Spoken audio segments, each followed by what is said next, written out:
Hi. Hello, everyone. So we've been talking about the importance of connecting with the unseen realms and kind of digging in very slowly to that topic. And last time we discussed the different modes of perception, which is something we'd like to share more about today.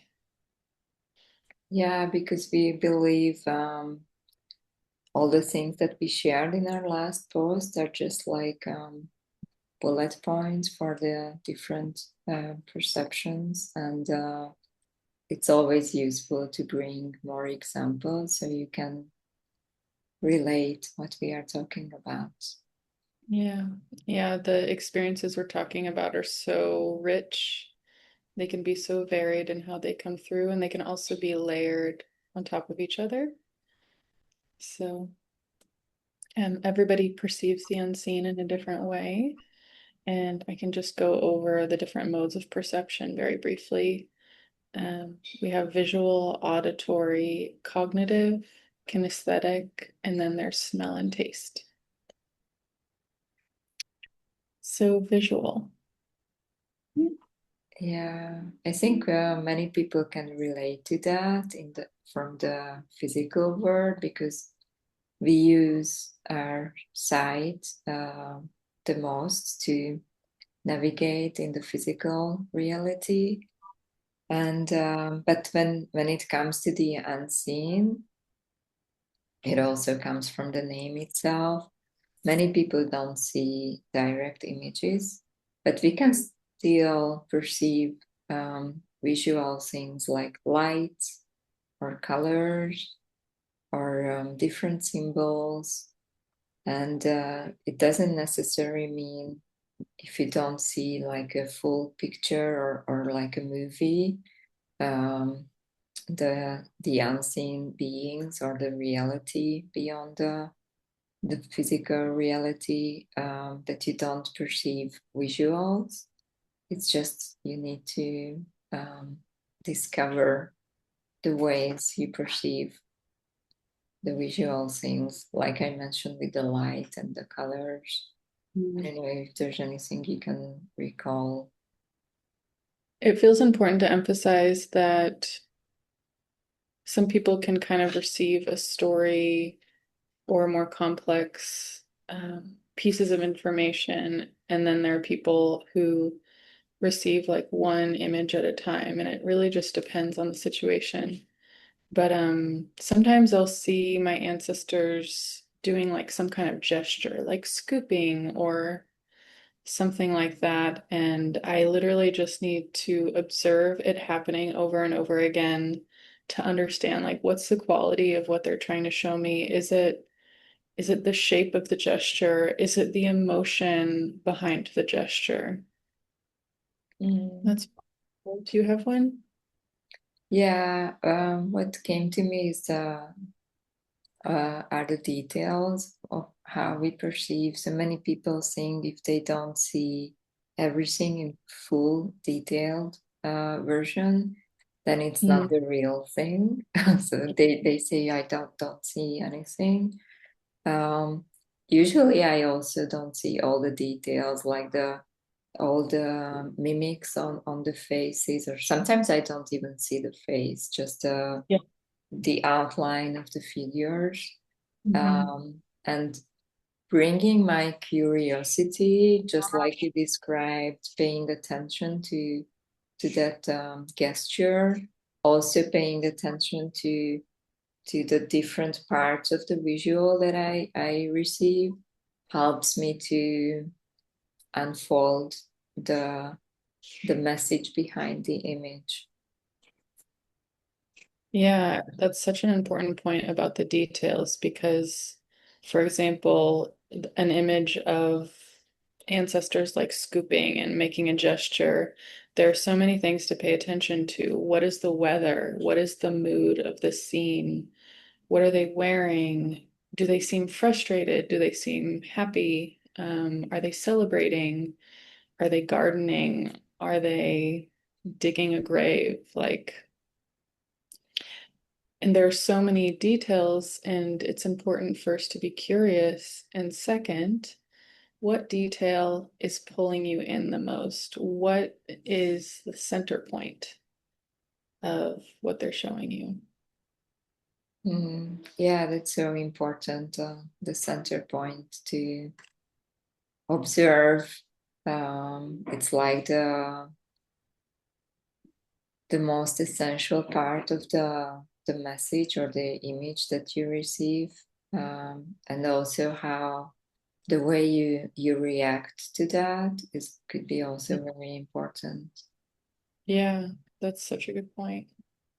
And my experience is that they often will show me the same image until I get the point that they're trying to make, and then things will start to evolve usually from that point.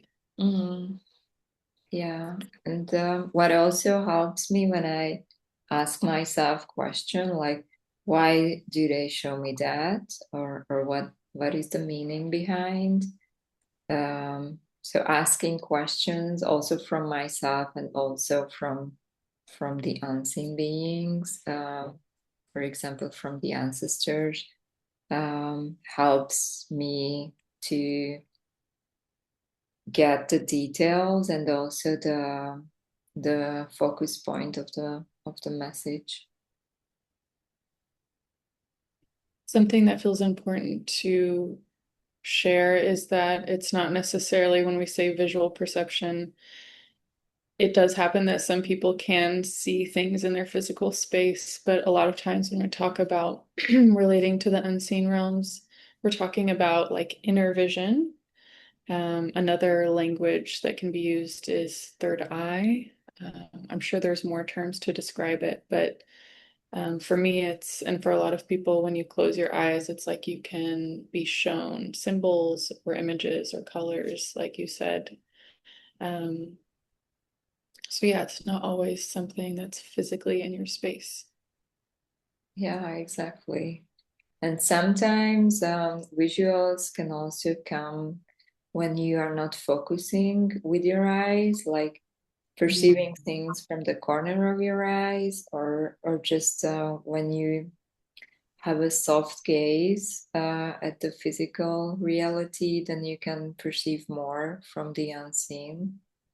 So you can, as far as I know, most of the teachings, when they teach you to see the energy, they use this soft gaze technique. So you don't focus directly; you just let your eyes perceive, and this way you can perceive more than just by focusing. Yeah, that's a technique that I haven't used too much, but we actually used it when we walked the labyrinth together this summer. Mm. Um, yeah, we did a labyrinth in Budapest, and it required us to be only paying attention to the basic of the path and following the path's curving design and being really attuned to like the physical motion and the repetition and moving slowly. And from there, like I was able to see a lot of visuals, which was a very new experience for me. And it wasn't, again, it wasn't in the physical. It was like the way you can be just thinking throughout the day and kind of daydreaming or planning something that's going to happen later. It's almost like the visuals come through that, almost like you're thinking. Yeah, I think at that point, the cognitive perception is connected to the visuals and also to other modes of perception, because our mind is the translator for all of that. So all the inner hearing and inner vision is about perceiving the information with the Hmm. mind. Yeah. Yeah. I remember seeing crickets and different plants and like sticks and stones, and sometimes my unseen support would attach to a certain object that I had just noticed. And those objects can do a myriad of actions as guided from the unseen. And depending on what the unseen did with those objects, really drove the direction of my perception and focus and like what understanding was coming through. Mm. Yeah, I think there's also an important point that, as you talked about, is that when you slow down your the way you process information, so you don't just rush through the images, but you let your mind really digest all of that and leave the possibilities open to unfold into what they would like to show you. Yeah. Yeah, and it's so important to be curious without letting the intellectual aspect of the mind interrogate, I guess I would want to say. Um, yeah, being curious, paying attention, being receptive. There's like a softness and openness to that. Sometimes the mind can be like, I need to figure it out what this means. Like, it's kind of like desperately pulling for meaning. Um, and the invitation is to be receptive to being told a story. Yeah, that's beautiful. So next is the auditory, which is very similar to the visual because it's not necessarily that you are like hearing things in the physical. It's more like an inner receptivity to sound, tones, words, sentences, lyrics, songs. Do you have an example of how this comes in for you? For me, you just reminded me before starting the conversation that sometimes there's a song stuck in my head, and when I research about the song, I usually find that the lyrics has a meaning, although I don't remember the lyrics instantly. And sometimes it's more like my inner hearing is receiving words or sentences. And sometimes it's for me a bit difficult to differentiate between auditory and cognitive because it's like I perceive the message as a sentence and I cannot tell if I hear it with the inner hearing or I just know it from the cognitive sense. Auditory comes in a lot for me, not just in ritual space when my ancestors or the unseen are trying to tell me a story or get a complex idea across. Auditory comes in for me as part of my healing process and also just like day-to-day support. Yeah. Um, I can get a tune of a song or lyrics of a song stuck in my head in ritual space as part of storytelling. And sometimes I just hear a song that I need at Mm. any random time of day, whether that's during, amidst healing work, or just going through the ebbs and flows of life. Mm. Yeah. Yeah. It reminded me that sometimes I also just hear some kind of frequency, um, like just a sound.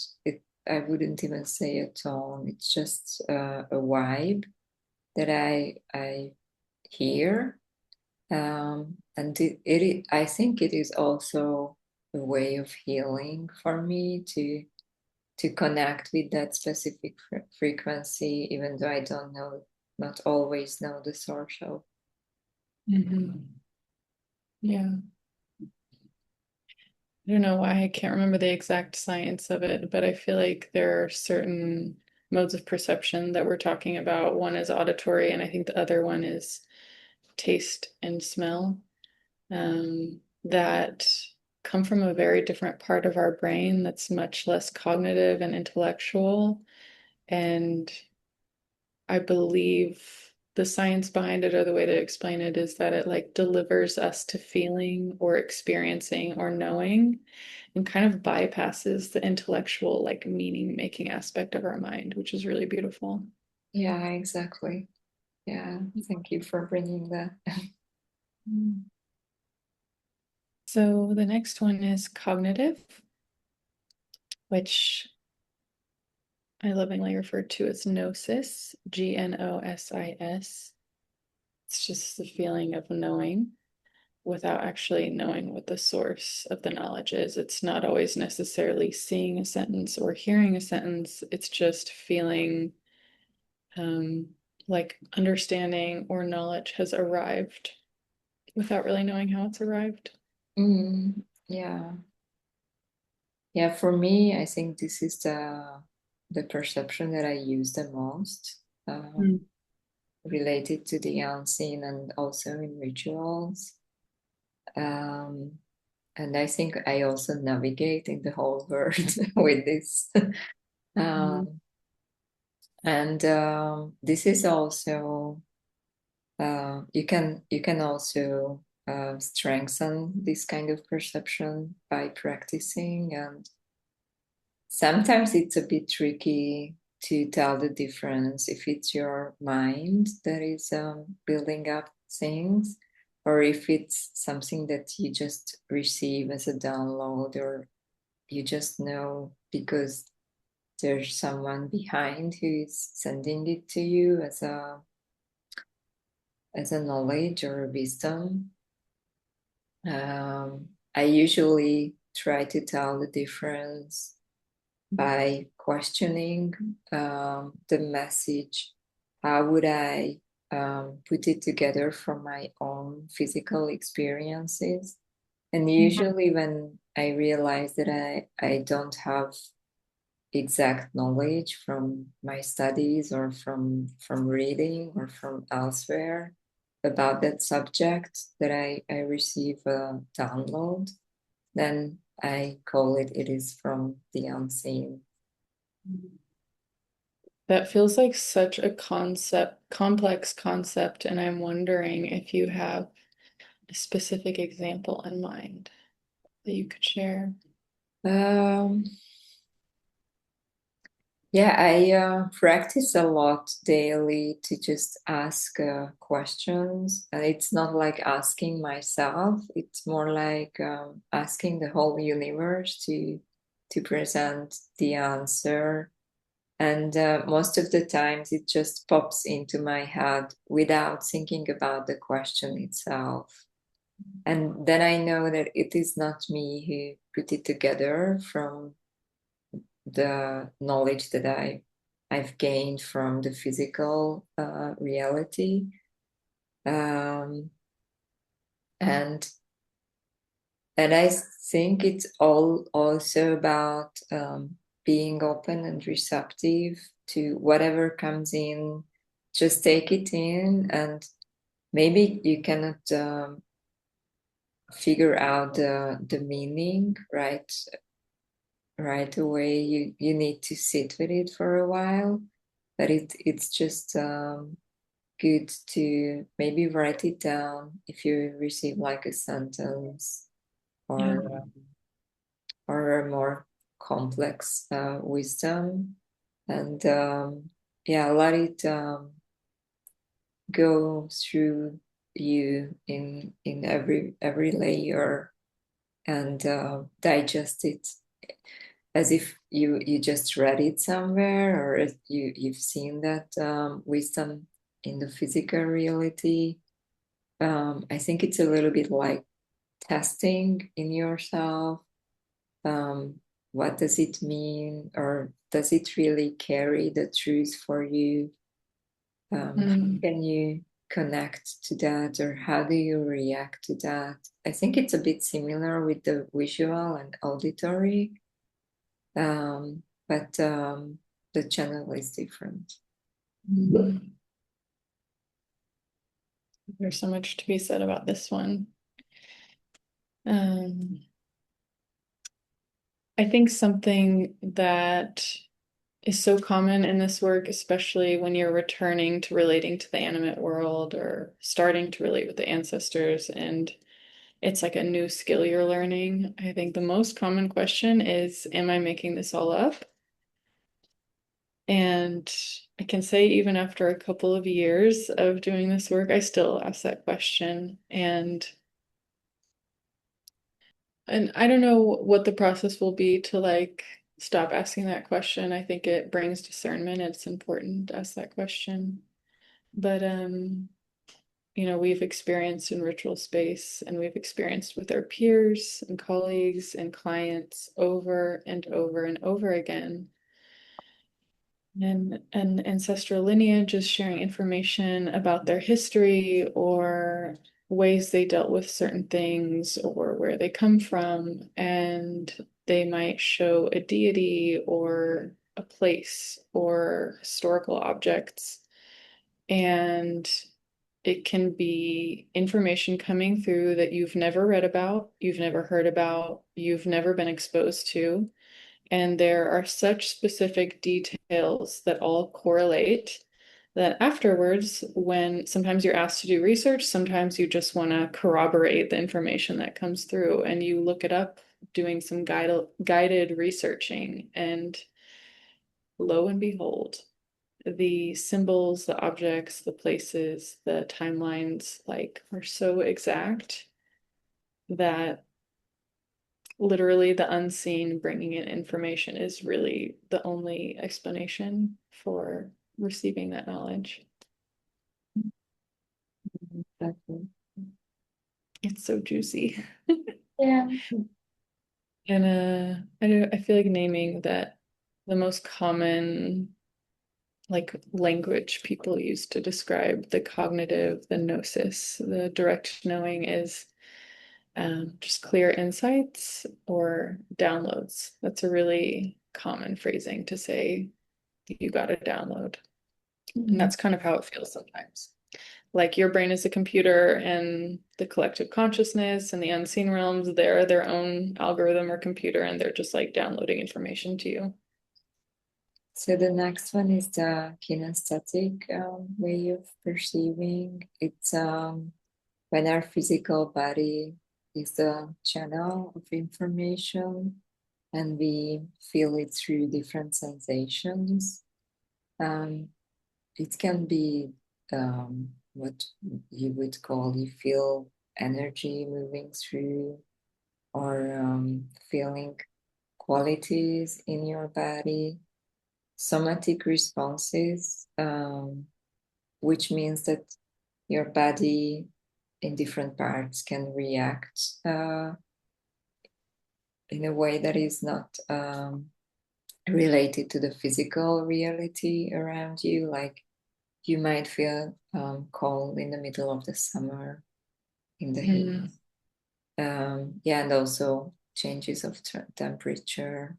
And there's a whole um, uh, field of studies around kinesthetic and also a way to work with that. And people who work with the kinesthetic to use it in healing, they are called kinesiologists. So it is a whole field of wisdom that you can learn. And for me, the most interesting part in that our body, the physical body, is wiser than our mind. So it reacts in ways that our mind cannot really influence. So even if we have our own story in our head about what should happen or what should not, the body is always telling the truth, how we truly feel about the things that are happening. And I think everyone can relate to the example when you feel that somebody is watching you. That is Mm. a somatic response, and then you look around and you usually see that there's someone. And it also might happen that there's no one, and that might be an unseen being. You- yeah, who is looking at you. Yeah. Yeah, I think a very common experience is when you have an appointment set for doing ritual healing work with the ancestors. There can sometimes be the feeling that the room is like a little bit crowded, even though nobody is physically there. There can be the sensation that there's just like a lot getting stirred up. And then once you arrive to ritual space, it's almost like everything starts to rearrange and a story is ready to be told and energy is ready to move and rearrange both in you and in your lineages. Mm, yeah. Yeah, and all kind of feelings in our body can be translated into a message from also from our own soul or higher self, but also from the ancestors or the unseen beings. I would also say that most of the sickness that we go through are related uh, to the unseen, and that this is how our body is reacting to different energy that are not good for us. But we don't take steps when because we don't um, yeah, we don't take it seriously when we have just a slight feeling of uncomfort in our body. So it's like we wait till it gets serious, and it could be just a flu, but it is also the reaction of the body to something that is not healthy for us. Yeah. Yeah.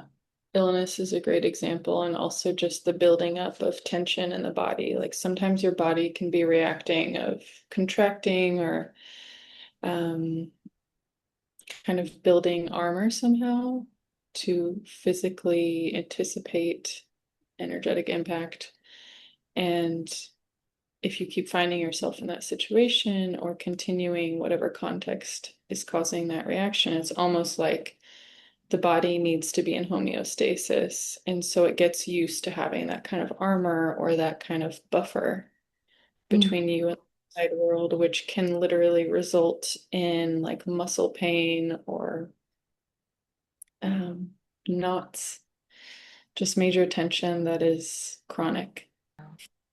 And I think the kinesthetic perception is the one that everyone can easily practice just by focusing on the core of your body. And if you ask a question from yourself, you can feel a kind of expansion when it's a yes as the answer.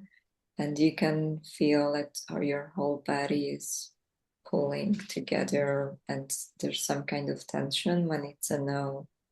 Mm. Basically, that's the base of kinesiology. That's how they use the all the muscle testing in that method.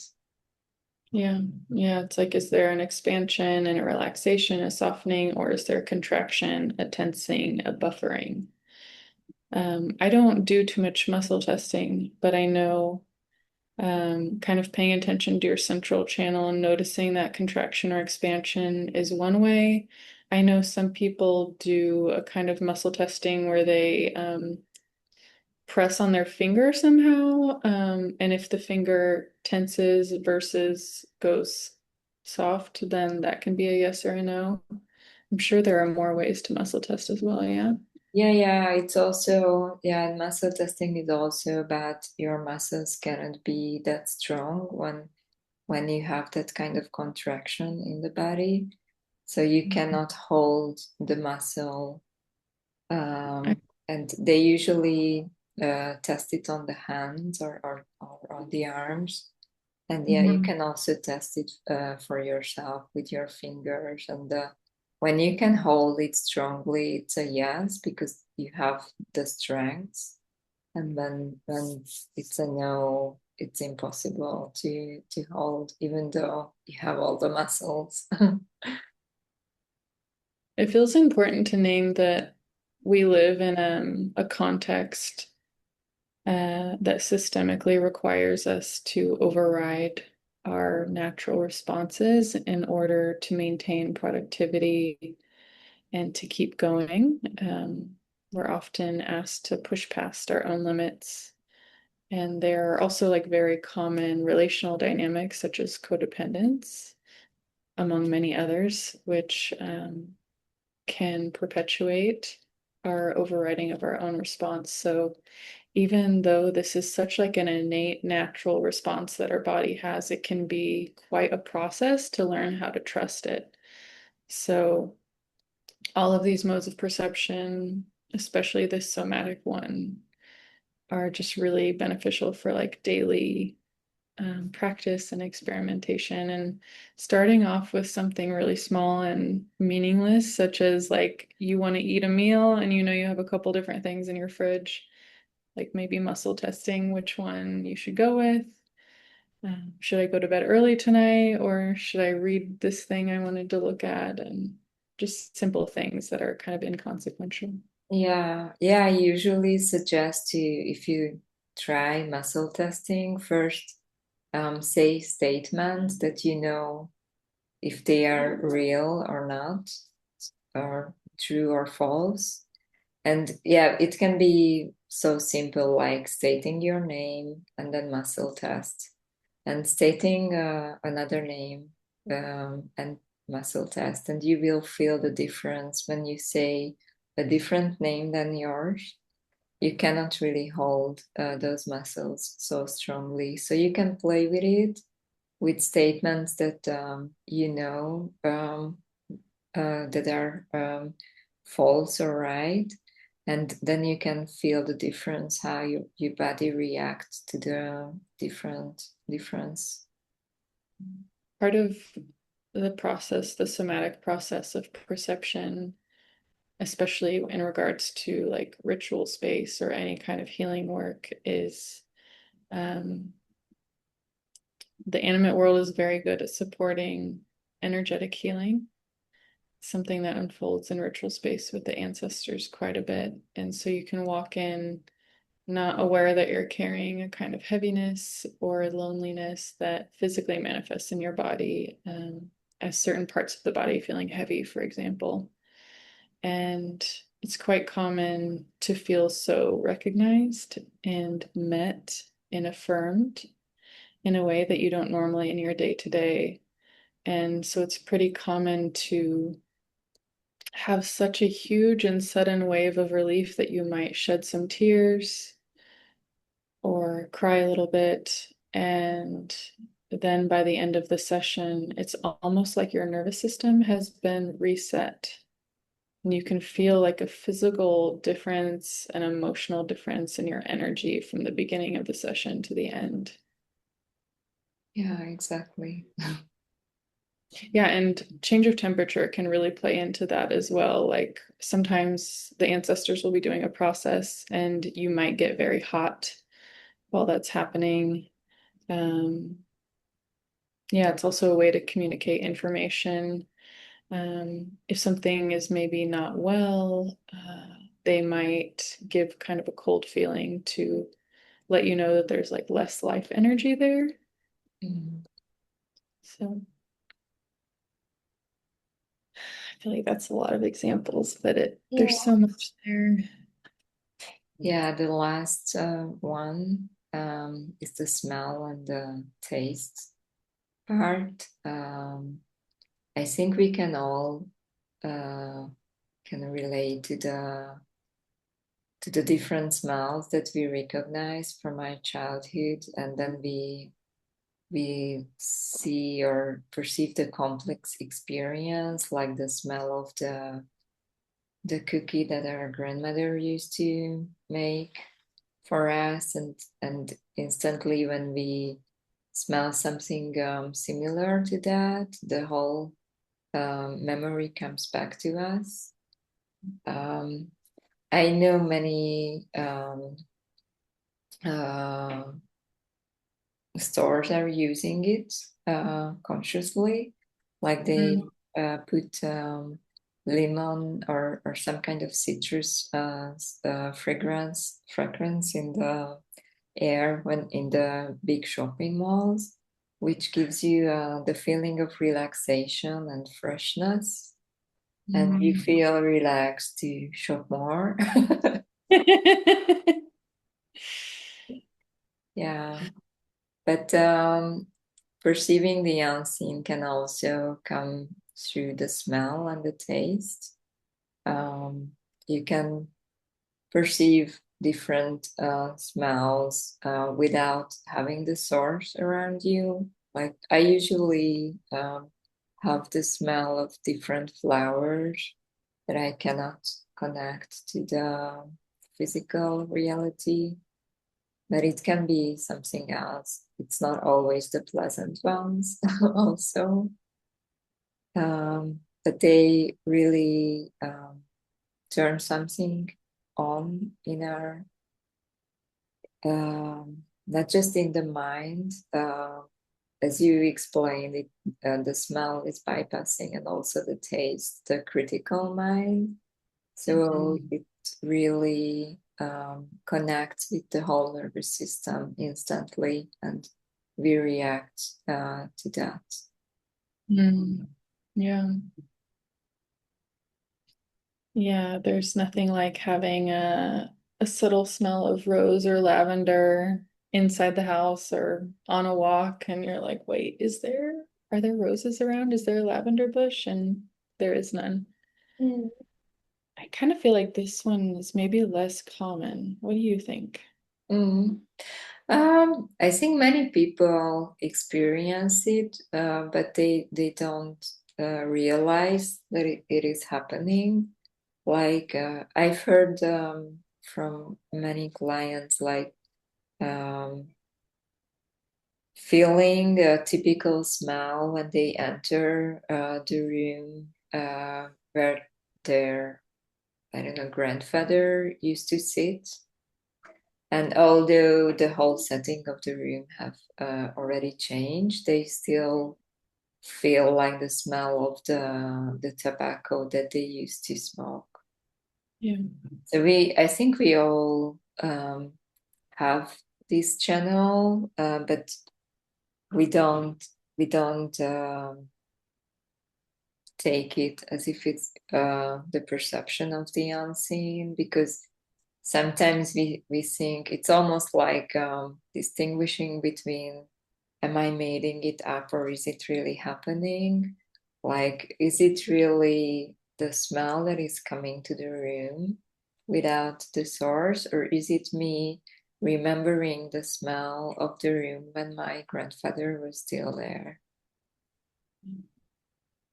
I guess this one is the biggest tell when you're questioning if you're making it up. It might be this one. I also feel like this one has so much overlap with the kinesthetic, like the somatic sensing. Um, for example, after my grandmother's death, there were a few months when I would just sometimes have a sense of her being in the room, and it wasn't necessarily like somebody was watching me, but it was almost like an energetic imprint of her presence that had a quality that was more like smell and taste. It was more like having a flavor of her energy than like a physical feeling of her presence. Um, which I would probably put into the smell and taste category. Mm, yeah, yeah. Also, for me, when I connect with spirits of nature, or bigger beings like mountains, I usually can smell the fresh air of the Mm. mountains inside the room where I'm sitting. So it's and I just realized it as now we are talking about it. So I think many people do it the same way, so they don't remember that they have this experience with the smell and the taste, and especially the flavors. We often just think about, okay, what did I eat today or drink today that stuck between my taste buds, and we don't think about, okay, maybe it's a message from an ancestor. Yeah. Yeah, and something that's so interesting and really emphasizes how much resourcing and system regulation and co-regulation is available from the unseen is the way our nervous system regulates when we hear birds singing, which is a signal that there are no predators around. And very similarly, the smell of the forest and the fresh air smell, the smell of flowers is also very regulating for our nervous system. So you don't have to physically be in the forest or physically be hearing the birds singing to be in ritual space and for the unseen realms to be communicating certain energies to, whether it's they're telling you a story about who they are, what they've been through, or they're like supporting your nervous system in that moment to experience some healing. Mm. I think the last thing that feels important to talk about before we finish this one is digestibility. Mm. Um, yeah, is there a certain way you would describe that? Yeah, I think the word's gut feeling is also related to that when we feel that something in our stomach is reacting to things and uh, yeah, I think it is almost a common knowledge nowadays that the nervous system that is inside our stomach is just as important as the one inside our head. And basically, it is more complex and bigger in extension than the brain. And it can also bring just as much information as the central nervous system. So I think digestibility is also about that. Even the how we phrase it in English, we have the very same in the Hungarian language. That sometimes we feel it is the information itself is too heavy to digest, and it sits in our stomach, and we cannot go with that. And sometimes it is like an easy flow through us. Yeah. Yeah, I'm also thinking about the phrase of like, that's hard to swallow, or that's a hard pill to swallow, or saying something is unpalatable. It's not always that we're actually referring to physical digestion, but when we're like mentally unable or don't like something, it we speak about it in digestive terms. And I guess digestibility for me comes up a lot whenever I am sensing something that's maybe a little more edgy, or maybe the ancestors are communicating something that was unsettling for them. I'm wondering if you also have examples of communicating through digestibility in ritual space. Mm. Yeah, yeah, I would say very similar things like when there's a heavy energy in the space or something that needs to be cleansed.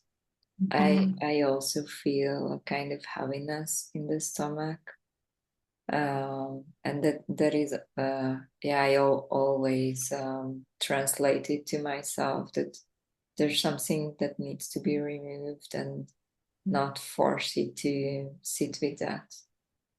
Yeah, and it's common for me, and I'm kind of guessing for a lot of other people, that when something like that starts to metabolize or be processed or removed or cleansed, that you can literally feel your stomach like making noises and um I don't know what it's called when it like growls, or there's just like, yeah, like things are moving and you might burp a little bit or take some heavy sighs where your nervous system starts to relax, and it actually physically feels like something cleared from Mm, that. yeah, exactly. So the last thing we shared about is how oftentimes we're using multiple modes of perception. And I think we spoke about things in a way of kind of pointing out how they sometimes overlap. Um, but yeah, I'm curious about the aspect of these different modes of perception, creating layers and building into more complex concepts. We said wisdom comes one bite at a time, connecting ideas into lessons, much like storytelling or the way a dream might unfold. Mm, yeah. Yeah, I think it's quite rare when someone receives the information only through one channel.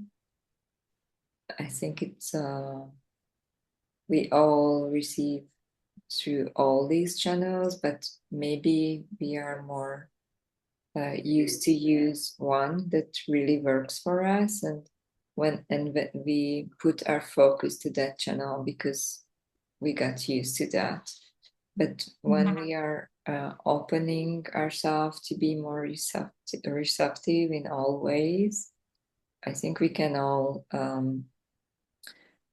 experience that with the visual, there's also always some kind of auditory or kinesthetic feeling, or maybe even the smell and the taste is there, and Mhm. all the other ways around. Yeah, there might be a symbol shown and then an inquiry about what the symbol means, and then an emotion might be shown or a gesture might be shown. And once the point of that is understood, there can be a reference to a historical event or movement, or specific events that happened, which can come with um, like felt experiences or emotions. And it's just this like ongoing um, getting all the puzzle pieces of the story or whatever wants to come through to be understood. And I think what something that amazes me so much about this work is sometimes there does need to be a process of cleansing, clearing, doing healing, energetic work. And there's also a good chunk of times, or I would say like maybe half the time, just being witnessed with compassion is the healing. So, to kind of reiterate, sometimes in ancestral lineage healing work, for example, we do need to do a healing process. Something needs to be done, an action needs to be taken, offerings need to be made, cleansing, etc. And sometimes they just want to be witnessed, and that provides profound healing.